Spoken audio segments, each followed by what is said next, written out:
Greetings! The sun is shining and the magpie is casting. A warm welcome to all my viewers from around the world. Today we're going to be watching a 1v1 between the Soviet forces of SgtSmoke and the Axis forces of Jove. Neither player having picked their commander at the moment. So you'll notice that the replay time we're a little bit further on. That is because when I first loaded the replay, SgtSmoke here was AFK. So he's got about a 20-second disadvantage. He was just sitting there not building any troops, not moving his engineers.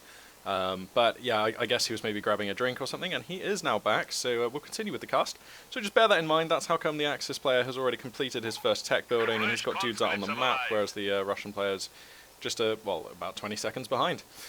If we take a look at the commander options available to the Axis player here, we have Close Air Support Doctrine, and this is one which I'm seeing used like a reasonable amount. It provides an additional source of munitions and 3 pretty potent outputs, and the recon as well, so pretty cool commander. Elite Troops Doctrine, the once controversial commander who gives you access to veterancy for fuel and manpower, and also in the late game that awesome Tiger Ace ability. And he also has the Mobile Defense Doctrine. Oh, this is one of my favorites, yeah. So he gets the Counterattack Tactics, which allows you to decapture enemy points quickly. Panzer Attack, which is a flexible asset for most of your vehicle units. You get the Ostropin Reserves, who arrive with random veterancy and possibly an LMG-42. And you get 2 of my favorite units to call in as Wermacht, the Puma Armored Car and the Command Tank. We're possibly going to see first contact in just a second here, as both forces have fanned out and pushed up to around about the middle of the map, neither team having yet taken any of the victory points on the map, so the score's even at 500 apiece. If we look at the units built, so far it seems that the Soviet player has gone for no tech and 3 squads of conscripts, and that's going to face down the 2 squads of grenadiers and an MG-42 coming out for Jove. Hear that MG-42 opening up. He's picked this building here, which is giving him a pretty decent arc to lock down this sort of southern area of the middle of the map. With these openings, it pretty much comes down to the MG placement, so this is pretty much going to be a hard point for the Wermacht forces, which won't be approachable until the Russians go for some tech or research some upgrades. Seems like we do have Molotovs has been researched, so that's a potential answer there. Oh, wow. And this is going to be an engagement here. This is going to be the first decent fight of the early game as the conscripts oorahing to cover, forcing the pioneers to fall back. Now, are they going to use what remains of their oorah to push back up here? A Molotov being used to displace the grenadiers from their cover at the cost of, I believe, 15 fuel. Wow, that tree must have been seriously dry. That tree is doing its best Bernie tree impression. That's pretty cool. And the MG-42 popping out of the building to grab this point, and it's going to be fired upon by conscripts in the building. Now, at that range, that is going to be a bother. They may lose a crew member. No, they're going to get on out of there. I mean, they could still lose a crew member, but at least they're not going to try and take that fight. And these conscripts, remember, of course, they do have Molotovs. And Jove is aware of this, so he's not going to want to deploy this until support arrives. And here we have support in the form of this Grenadier squad. Wow, still the victory points being neglected, and the map presence for the Soviet player really, really low. Come on, he needs to get these squads out. Come on, guy. Get your squads out. Oh my god, he's gone for the medic upgrade really early as well. This is highly unorthodox. Up to 4 squads of conscripts. This reminds me of my old playstyle when I used to play Soviets before I figured out how incredibly good the Maxims are. Let's take a look at the tech for this for the Axis player. So he's just going to battle phase 1. So he'll have the LMG-42 upgrade in due course. These Soviets are they gonna get into this building? Enemy forces oh, that was a really good blind Molotov. That was really good. He was unlucky not to get a critical hit and burn some of those guys. So SgtSmoke, playing it old school as far as I'm concerned. This reminds me of how Russians were played for the first 6 months or a year of the game, where you just spam conscripts in this early stage of the game. Fanning out on the left-hand side of the map and grabbing all 3 of the victory points is Jove. So that's going to put some pressure on SgtSmoke. It's up to him to make a move. He's got the squads out on the map to do so, and we'll see whether he does. Still, neither player having chosen their commander yet, which is something I value. I really do think it's best to only pick a commander when you need one of the abilities. I mean, why would you pick one sooner?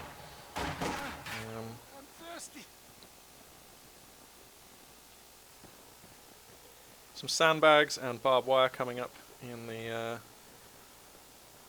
sort of middle of the map for the Soviet player. Ready for combat. And That was not so hard. seems like he has built a tech building, and he's beginning to bring in some weapon teams, the first of which are going to be the Soviet Mortar Squad. A really good squad, the Soviet Mortar Squad. I would argue its offensive output is inferior to the Wermacht one, but it does have the durability of that 6-man crew. And have they changed its level 1 veterancy ability? It's no longer... So yeah, it gets flares instead of... It used to get the precision shot, which they've recently patched out. And an MG42 suppressing the conscripts on the right-hand side of the map and allowing the Wehrmacht forces probably to recapture this point. The other two having been decapped and are presently being capped by the Soviet player SgtSmoke, so attempting to put on some victory point related pressure of his own, which is good. Just cracking open a cold one here. The enemy is taking what we have secured.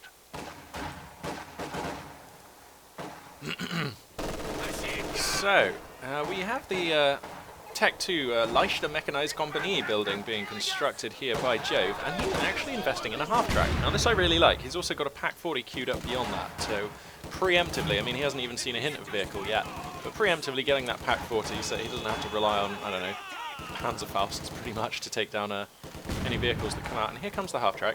How many munitions is he floating? So he is floating 190, which is... So he's just coming up to enough to upgrade to a flame half-track. So I wonder if we're going to see a flame half-track. I hope we do in a way, because, let's see, the anti-vehicle grenade has not yet been researched for the Soviet player, meaning that he pretty much only has the PTRS rifle on his guard squad here to deal with the half-track. And it's also a pretty good counter for the mortar squad. So yeah, we do have a flame upgrade coming out, so this will be a really good way of breaking through and trying to get that mortar squad. We're on the move right now. And SgtSmoke has now chosen his commander. He's gone for the mechanized support and tactics. So this commander gives him access to guards rifle infantry. He gets the camouflage for his Zis guns. Mark vehicle, a very useful ability, able to put the pain on an Axis armor. The IL-2 precision bombing strike is just awesome. I mean, I've seen that pretty much one-hit Tiger tanks. And of course, the very fearsome ISU-152 assault gun, if things go that late. And that is if he's able to make it into the late game with enough fuel too. The DP machine gun upgrades having been purchased for the guard squad, making them fairly formidable against infantry. Conscripts coming up to be kind of a meat shield. And this is kind of, these two squads basically just want to keep moving up, I believe. There's no MG or anything, so this is a point they could be grabbing. And indeed they are moving to do so now. Here comes the flame half-track. We'll see if that's going to go for the guards. Here we go. PTRS hit. Bing! Wow. They have 2 PTRSs. Oh, they do. Wow. And now with the 2 PTRSs, they can start stalking this half-track with the damaged engine. The anti-vehicle grenade from the conscripts was good for effect. We have the point. PTRS is taking aim, but only at the Pioneers. So it looks like the flame half-track's probably going to make it out of there alive. There's some grenadiers coming into assist them by garrisoning this building. And that was a hand grenade into the building. The grenadiers, quick on their toes, managed to get out of that. And needs to be active with these forces on the right. There is no Wehrmacht presence here, although there is an MG bunker cunningly deployed at the back. Does he know about this? Let's activate the fog of war. He does know about this, so he could click on it. Oh, he's using smoke. Wow, it's like he knows what he's doing. Oh, I love this. Just to grab the victory point back, this is super cool. I'd quite like to see him, I mean, he's got the Tech 1 building as SgtSmoke. I'd quite like to see him add a Maxim, that's it. Got the name there for a second. A Maxim to his forces, because that would allow him just to cap this like he's doing now with the smoke, and then put his Maxim, say, here, and then that would sort of lock down the point. Anyway, the flame half-track repaired, coming back out. Does it have any kills? It's got 1 kill so far, 1/3 of a level of efficiency. Beginning to place some more conscripts, and another engine damage from the anti-vehicle grenade. Jove really wants to grab this point, and I believe these Panzer Grenadiers are coming in to do so. No? Nah, victory points are for noobs. Who needs them? Cool. We are ready to go, comrade. Supply sector under attack. Very busy Russian base here. Oh, and Jove has now chosen his commander. He's gone for the close air support doctrine. utilizing already the AT gun is ready for combat. redistribute resources. So this gives you, at the cost of 50 fuel, you receive 125 munitions Supply instantly. lines Oh, have been cut. actually I don't think he did just use this. I think it just has a cooldown when you select the commander. And in comes a reconnaissance plane. So Jove, wanting to take a look at the tech choices and incoming units from his opponent's SgtSmoke, enable him to plan his fuel spending appropriately. These Panzer Grenadiers are going to do really well. They're well suited for engaging in mid-range, and I believe this is just about still in mid-range. And they're going to push forward possibly to this cover. I would like to see them just behind these boxes or even this little trailer here. I'm not sure I like them fighting in the open here. And here comes a Molotov. He's on his toes. He sees it. One guy unfortunately getting critical hitted and burning out there. Because these conscripts rushing around the cover. And bear in mind, of course, cover in this game is directional, so these conscripts are going to be negating that green cover by shooting from this position, and their rate of fire and DPS at that range is correctly forcing the fallback here from Jove. And a lot of Russian forces concentrating on this area of the map. He needs to make a grab for this victory point, and that's what he's doing. And there's an LMG upgraded Grenadiers in the hood, and they are going to shred these conscripts on this field. 2 squads worth. Here comes the Molotov. Oh, but he has to fall back mid-animation, so here comes the Molotov from the other conscript. That's going to force them out of the building, but he's still going to have to figure out a way of dealing with those LMG Grenadiers. And the Panzer Grenadiers are going to be back before long. So basically I'm saying I'm concerned about the ability of SgtSmoke to deal with the Axis infantry, which now has its upgrades, has a little bit of veterancy, and has some real poke, especially against these conscript squads. The guards with their DPs are a pretty good choice. Wow, this is just brutal. Oh, oh, that is a fantastic rifle grenade. The lead given by Jove. By Jove! Spectacular. Good stuff, good stuff. Nice to see, nice to see. A little bit of manual skill there. Never did anyone any harm, except conscripts. Meanwhile, in the middle of the map, a fight going down for this victory point. The MG42 has it covered, and you have to feel like this assault is going to be somewhat short-lived. I'd love to see these guys just push up to about here. They can still be capping and get a grenade on here. And SgtSmoke has more than enough munitions to make that a reality. Oh, and a great Molotov coming down onto the 2 Grenadier squads, immediately killing 2 Grenadiers, doing the Bernie dance, and forcing a double fallback. I think that could have been a mistake, actually. He could have just fallen back the squad of Grenadiers that went down to 1 man. I'd also love to see, actually, a medical bunker be constructed, possibly, say, just here, maybe here, and that would make use of some of this manpower and also be able to just heal his forces. And he's got like 2-3 weapon teams in the vicinity, so having that medical bunker always an asset. He's still somewhere on the map I've missed the demise of the flame half track. Here it is. That was taken out. Very sorry about that. I was going to say he could still reinforce because he has that half track, but he doesn't. So yeah, sorry I missed the action on that one. It was probably taken down by this gun. No, the gun has 0 kills, so maybe the guards got it. Let's check the guards here. Sorry, I'm just doing like forensic analysis on how this thing died. Vehicle's destroyed 1, so there we go. These guards managing to get the PTRS hit of destiny into that flame half track. And that's pretty important. I mean, that's like a reasonable investment. That's like, what, 200 manpower, 30 fuel? In fact, I think they increased the manpower cost, didn't they? It's now, no, 200 manpower, 30 fuel. Yeah, cool. Plus 120 munitions that went into that flame half track. And did it pay for itself? I think that the preemptively researched anti-vehicle grenade for the Soviet team just basically deflected that flame half track, and I don't think it really paid for itself. I think with hindsight, like, he would have liked to have spent those resources differently if he'd have known that that was going to go that way with Jove.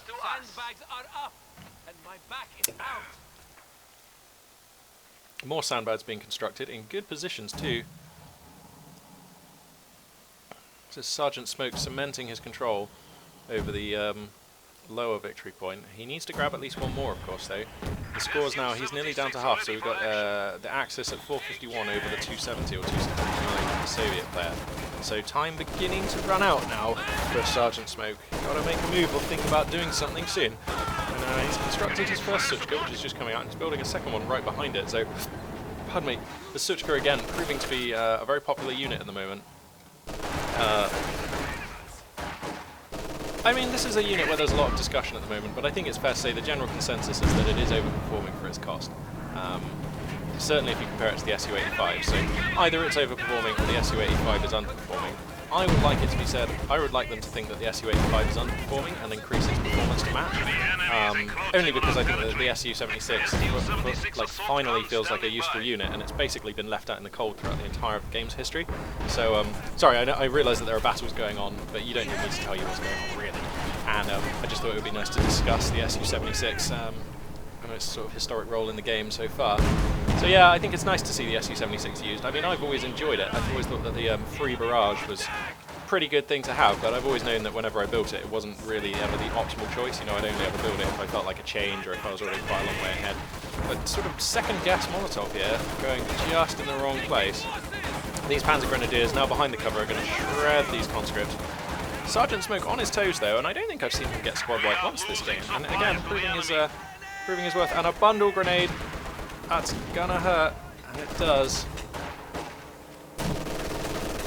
That's a mortar squad that needs to get out, but I think it's too late. Oh no, and I've just lost the... I've just missed the Suchka getting destroyed on this flank, the Pat gun just popping it, I imagine, in 2 hits. Sorry about that. And another grenade, the rifle grenade, shredding these guards. Shredding these guards. And in real jeopardy now is SgtSmoke. Jove only needs to hold these 3 victory points for, I don't know, another couple of minutes, I thought. And it's really got SgtSmoke kind of back up against a wall now. SgtSmoke needs to be aggressive and grab some points, and he's actually making some headway on the middle point. The MG42 that was positioned on this wall, having moved, having been forced to fall back indeed. Wow, action constantly across the map. Both of these players multitasking pretty effectively. And another rifle grenade, just too far back, but still inflicting good damage on that conscript squad. Both players are basically like probing and testing each other's multitasking really effectively, as this gun, both making a land grab and taking out the bunker here. That's pretty cool. Now, does he know that there's a Pat gun here? Because if so, he has enough munitions to use the Zis barrage. Seems like he doesn't want to waste a barrage on a target that might not be there. If he was paying attention earlier when he lost his Suchka, though, he'd know that the Pat gun was there, you see, so the option is there. These conscripts getting out the way. The LMG-42 Grenadiers, both squads up to 3-star veterancy. An Axis push here, coming through mid to the cut-off point here, which cuts off the resources for the Soviet player. Is he going to use the Suchka barrage? I really feel like this is a really good opportunity. And a T-70 light tank, that could have been useful here as well. Taking fire! Uh-oh, it's going to be a Panzerfaust. Here comes the Faust. And that's going to be an immediate fallback after the Faust. The Pat gun is running up to grab this point as the Zis forced back by the Panzer Grenadiers, and that'll be a dead Zis. There it is, and then I imagine these chaps may fall back if they get pinned by the base defences, especially with the Suchka barrage coming in at an awkward angle there, unlikely to get any hits. I feel like that was kind of a bit of a panic barrage from SgtSmoke. SgtSmoke effectively, I mean, these are the resources he has. Hello? Has the game ended? Everyone stop moving. Normally it says game has ended, if the game has indeed ended. Well, I'm guessing then that SgtSmoke has GG'd at this point. A Panzer IV just coming out for Jove to seal the deal. So yeah, I mean, yeah, I think that's a fair position to GG. I think he could have fought a little bit longer. I mean, he's got enough time, enough victory points here to repair the T-70 and use the Suchka, the T-70, to apply some pressure. I think if he positions the Suchka here, then it covers like this avenue here, it covers this victory point, it can use the indirect barrage on this victory point, and also if it just pushes forward a little bit to take out any weapon teams along here. So by positioning the Suchka here, using the T-70, probably I would say, on this sort of rail up and down here, so he can just move it up to here to harass, then fall back as answers come back, then harass, then fall back as answers come out. Or use the T-70 to poke through middle, just constantly positioning for advantage. He can basically pressure and take, or at least stall 2 of the victory points, and that would have been enough to stem his ticket bleed, and I think he had enough to at least give that plan a try. That would have been what I would have done. You know, you fan out your conscripts, have like 1 here, 1 here, 1 here, or indeed just like have 1 here and then 2 rushing at this point, and then have the guards, I would say probably like in the middle, ready to support as and when the PTRSs and the DP machine guns are needed. And then you can pop the mortar squad like just here, and it will have great arcs on everything. So that would that for me is the play, because he needs a play which is going to get him 2 of the victory points, so that's probably what I would have shot for. But anyway, choosing to tap out is SgtSmoke, and that is fair enough, that is his right. So, yeah, I guess that concludes another 1v1 battle. Thank you very much for watching. This is Magpie842 signing out.